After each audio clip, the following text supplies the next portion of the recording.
Hello friends, ഇന്ന് നമ്മൾ നോക്കുന്നത് കൺസീൽഡ് ഫ്ലഷ് വെക്കുന്ന സമയത്ത് നമുക്ക് എത്ര ഇഞ്ചാണ് സൈഡിലേക്ക് മാറ്റിയിടേണ്ടത്, അത് പൈപ്പ് ലൈനൊക്കെ കൊണ്ടുപോകേണ്ടതെന്നുള്ള ഫുൾ ഡീറ്റെയിൽസാണ് നമ്മളിന്ന് നോക്കുന്നത്. ആദ്യമേ തന്നെ കൺസീൽഡ് ഫ്ലഷ് കാര്യങ്ങളൊക്കെ വെക്കുന്ന സമയത്ത് നമ്മൾ പ്രൊജക്റ്റ് ചെയ്തിട്ടാണ് വെച്ചിരിക്കുന്നത്. ഒരു 4 ഇഞ്ച് പ്രൊജക്റ്റ് ചെയ്ത് വരുന്ന രീതിയിലാണ് കൊടുത്തിരിക്കുന്നത്.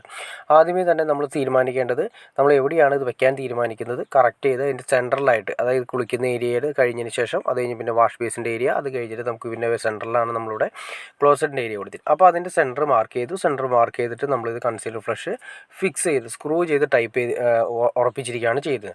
ഇനി അതിനുശേഷം നമ്മൾ നോക്കി അറിയാൻ പറ്റും, ഇതാണ് അതിൻ്റെ ഇൻലെറ്റ് വരുന്നത്. അതായത് ഫ്ലഷിലേക്ക് ഇതിൻ്റെ അകത്തേക്ക് കയറുന്നത് ഇതിൽ വഴിയാണ് കയറുന്നത്. അപ്പോൾ അത് നമ്മൾ വേറൊന്നുമല്ല, ത്രെഡ് എൽബോ ആണ് യൂസ് ചെയ്തിരിക്കുന്നത്. അതിൻ്റെ അകത്ത് നമുക്ക് കാണാൻ സാധിക്കും. അത് കറക്റ്റായിട്ട് ഷെല്ലാക്കും, അതുപോലെ തന്നെ ടെഫ്ലോൺ ടേപ്പ് ഇട്ട് ടൈറ്റ് ചെയ്ത്, കാരണം ഇതിന് കൺസീൽ ചെയ്ത് ഭിത്തിയുടെ അകത്ത് പോകേണ്ടതാണ്, പിന്നീട് നമുക്ക് ഊരാൻ സാധിക്കില്ല. അപ്പോൾ അതുകൊണ്ട് കറക്റ്റ് ചെയ്തിട്ട് വേണം ചെയ്യാനായിട്ട്. അപ്പോൾ അതിലേക്ക് നമ്മൾ കൊടുത്ത് ഈ പറയുന്ന ത്രെഡ് എൽബോ ഇത് തന്നെയാണ് കൊടുത്തിരിക്കുന്നത്. അതായത് മുക്കാൽക്ക് അര വരുന്ന ത്രെഡ് എൽബോ ആണ് നമ്മൾ അതിലേക്ക് ടൈറ്റ് ചെയ്ത് കൊടുത്തിരിക്കുന്നത്. അതിനുശേഷം ഭിത്തി നിങ്ങൾ ശ്രദ്ധിച്ചറിയാൻ പറ്റും. കണ്ടോ, ഈ ലെവൽ ഒരിക്കലും പ്രൊജക്റ്റ് ചെയ്ത് ഒരിക്കലും പുറത്തേക്ക് വരരുത്, കറക്റ്റ് ആ മെഷർമെൻറ്റ് മാത്രമേ വരാവൂ. അതിനുശേഷം നമ്മൾ കൺസീൽഡ് ഫ്ലഷിൽ നിന്നും ഏകദേശം 6 ഇഞ്ച് മാറ്റി വേണം നമ്മളതിൻ്റെ കൺസീൽ ചെയ്യുന്ന രീതിയിലുള്ള കട്ട് ചെയ്തിരിക്കുന്നത്. കാരണം വേറെ ഒന്നും കൊണ്ടല്ല, നമുക്കതിൽ ആംഗിൾ കോക്ക് കാര്യങ്ങളൊക്കെ ഇടുന്ന സമയത്ത് പിന്നെ തട്ടാതിരിക്കുന്നതിനും പിന്നെ സൈഡ് നമ്മൾ ടൈൽ വെച്ച് ഫില്ല് ചെയ്ത് ഒരു ഗ്യാപ്പ് കിട്ടണം. അപ്പോൾ നമ്മൾ ശ്രദ്ധിക്കേണ്ട കാര്യം, ഈ ലെവലിൽ നമ്മൾ എന്തായാലും ടൈൽ ഫിനിഷ് ചെയ്ത് പോകണം. അതായത് നമ്മുടെ പറയുന്ന എൽബോൻ്റെ എൻഡ് കണ്ടോ, ആ എൽബോൻ്റെ എൻഡ് കണ്ടിട്ട് വേണം, ഇത്രയും ഭാഗം മാത്രമേ വരുന്നുള്ളൂ. ഏകദേശം ഒരു 1.5 ഇഞ്ചോളം നമുക്ക് തേപ്പിച്ച് ക്ലിയർ ചെയ്യാനും തേക്കാനും അതുപോലെ തന്നെ ടൈൽ ഒട്ടിക്കാനുള്ള ഗ്യാപ്പ് കറക്റ്റായിട്ടുണ്ട്. ഒരുപാട് കട്ട വെച്ച് കെട്ടാതിരിക്കുന്നതാണ്, സൈഡ് കട്ട വെച്ചായിരിക്കുന്നതാണ് നല്ലത്. കാരണം സൈഡിൽ ആംഗിൾ കോക്ക് കാര്യങ്ങളൊക്കെ തട്ടാനുള്ള ചാൻസസ് കൂടുതലാണ്. അപ്പോൾ ഇത് നിങ്ങൾ ശ്രദ്ധിച്ചറിയാൻ പറ്റും. ഇതിൻ്റെ ബേസ്മെൻറ്റ് നമ്മളിങ്ങനെ ഉറപ്പിച്ചിരിക്കുന്നെങ്കിലും ഏറ്റവും അടിവശം നമ്മൾ കോൺക്രീറ്റ് ചെയ്തതിന് ശേഷം, ബാത്റൂം കോൺക്രീറ്റ് ചെയ്തതിന് ശേഷം അതിൽ നിന്ന് കട്ട വെച്ച് കെട്ടി ഇതിൽ സപ്പോർട്ട് ചെയ്യിപ്പിക്കണം.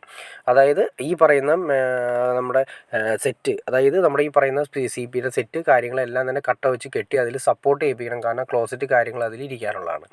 ഇനി നമ്മൾ ശ്രദ്ധിക്കേണ്ട കാര്യം വെച്ചിട്ടുണ്ടെങ്കിൽ കൺസീൽ ചെയ്യുന്ന ഫ്ലഷിലേക്ക് നമുക്ക് എങ്ങനെയാണ് പൈപ്പ് ലൈൻ കൊടുക്കണം എന്നുള്ളതാണ്. ആദ്യമേ തന്നെ നോക്കുക, നമുക്ക് ഒറ്റ ലൈനിൽ തന്നെയാണ് എല്ലാം തന്നെ കൊടുക്കാൻ ഉദ്ദേശിക്കുന്നത്. ഹെൽത്ത് ഹോസ്പിറ്റൽ അവിടെ നമ്മൾ കൊടുക്കാതെ, അപ്പോൾ അതുകൊണ്ട് നമ്മൾ വരുന്നത് 1/4 അര T, അതായത് പ്രൊഷൻ T നമ്മൾ ആദ്യമേ തന്നെ കൊടുക്കുന്നു. അത് വേറെ ഒന്നിനല്ല, നമ്മുടെ ഈ പറയുന്ന ഹെൽത്ത് ഹോസ്പിറ്റൽ കൊടുക്കാൻ വേണ്ടി. അതിൻ്റെ മുകളിലായിട്ട് സെപ്പറേറ്റ് ഒരു വാൽവ്, ഒരു കൺസീൽഡ് ഫ്ലഷ് വാൽവ് നമ്മളോട് കൊടുക്കുന്നുണ്ട്. ഇത് വേറെ ഒന്നിനും വേണ്ടിയിട്ടല്ല, നമുക്ക് എന്തെങ്കിലും കംപ്ലയിൻറ്റോ കാര്യങ്ങളോ ഫ്ലഷിലൂടെ വെള്ളം പോവുകയോ കാര്യങ്ങളൊക്കെ കുറേ നാളുകൾ കഴിയുന്ന സമയത്ത് ചിലപ്പോൾ ഉണ്ടാകാനുള്ള ചാൻസസ് കൂടുതലാണ്. അപ്പോൾ കംപ്ലയിൻറ്റ് വരുന്ന സമയത്ത് നമുക്ക് ആ ബാത്റൂം യൂസ് ചെയ്യാൻ സാധിക്കില്ല. കാരണം വെള്ളം ഫുൾ ടൈം ക്ലോസറ്റിലൂടെ പോയിക്കൊണ്ടിരിക്കുന്ന സമയത്ത് നമുക്ക് ഉപയോഗിക്കാൻ പറ്റില്ല. അപ്പോൾ നമുക്ക് ഈ വാൽവ് ഉപയോഗിച്ച് നമുക്കത് ക്ലോസ് ചെയ്തിട്ട് കഴിഞ്ഞാൽ ബാത്റൂമിൻ്റെ നമ്മുടെ ഫ്ലഷിൽ നിന്ന് പോകുന്ന വെള്ളം ക്ലോസ് ചെയ്യാൻ സാധിക്കും. മെയിൻ്റനൻസും സിമ്പിളായിരിക്കും. അതുമാത്രമല്ല, നമുക്ക് ഈ ബാത്റൂമിൽ തന്നെ മറ്റു ആവശ്യങ്ങളെല്ലാം തന്നെ നടക്കുകയും ചെയ്യും. പിന്നെ ഇതിൻ്റെ മെഷർമെൻറ്റ് കാര്യങ്ങൾക്കൊക്കെ നിങ്ങൾക്ക് അറിയണമെന്ന് താല്പര്യമുണ്ടെങ്കിൽ തീർച്ചയായിട്ടും കമൻറ്റ് ചെയ്യുക. ഞാൻ അല്ലെങ്കിൽ ഡിസ്ക്രിപ്ഷനിൽ ഇതിൻ്റെ ഡീറ്റെയിൽസ് കാര്യങ്ങളെല്ലാം തന്നെ കൊടുത്തേക്കാം. മെഷർമെൻറ്റ് എങ്ങനെയാണ് കൊടുക്കേണ്ടത്, എത്ര ഇഞ്ചിലാണ് നമ്മൾ ഇതിൻ്റെ സെറ്റ് ചെയ്യേണ്ട കാര്യങ്ങളെല്ലാം തന്നെ ഡീറ്റെയിൽ ആയിട്ട് കൊടുത്തേക്കാം. അപ്പോൾ നിങ്ങൾ കയറി നോക്കിക്കഴിഞ്ഞാൽ നിങ്ങൾക്ക് ഡീറ്റെയിൽ ആയിട്ട് ഡിസ്ക്രിപ്ഷനിൽ ഞാൻ വീഡിയോസിൻ്റെ ഡീറ്റെയിൽസ് ഇതിന് മുന്നേ ഒരു വീഡിയോ ചെയ്തിട്ടുണ്ട്. ആ ഇതിൻ്റെ ഡീറ്റെയിൽസ് ആയിട്ട് കൊടുത്തേക്കാം. അപ്പോൾ ഓക്കെ ഫ്രണ്ട്സ്, നിങ്ങൾക്ക് ഏകദേശം ഒരു ഐഡിയ കിട്ടിക്കാണെന്ന് വിചാരിക്കുന്നു. അതായത് കൺസീൽഡ് ഫ്ലഷ് വയ്ക്കുന്ന സമയത്ത് എത്ര ഇഞ്ചാണ് നമ്മൾ ഇപ്പുറത്തേക്ക് മാറ്റിയിടേണ്ടത്, എങ്ങനെയാണ് സപ്പോർട്ട് ചെയ്യേണ്ടത് എന്നുള്ള ഏകദേശം ഒരു ഐഡിയ കിട്ടിക്കാണെന്ന് വിചാരിക്കുന്നു. ഇനി എന്തെങ്കിലും ഡൗട്ട്സോ കാര്യങ്ങളോ ഉണ്ടെങ്കിൽ തീർച്ചയായിട്ടും കമൻറ്റ് ചെയ്യാൻ മടിക്കരുത്, ഷെയർ ചെയ്യാൻ മടിക്കരുത്, സബ്സ്ക്രൈബ് ചെയ്യാൻ മടിക്കരുത്.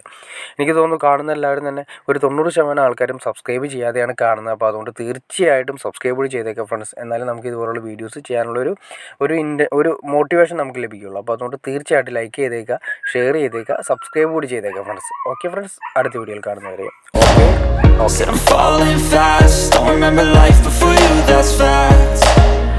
I feel good, you look great, I like you, I can't wait.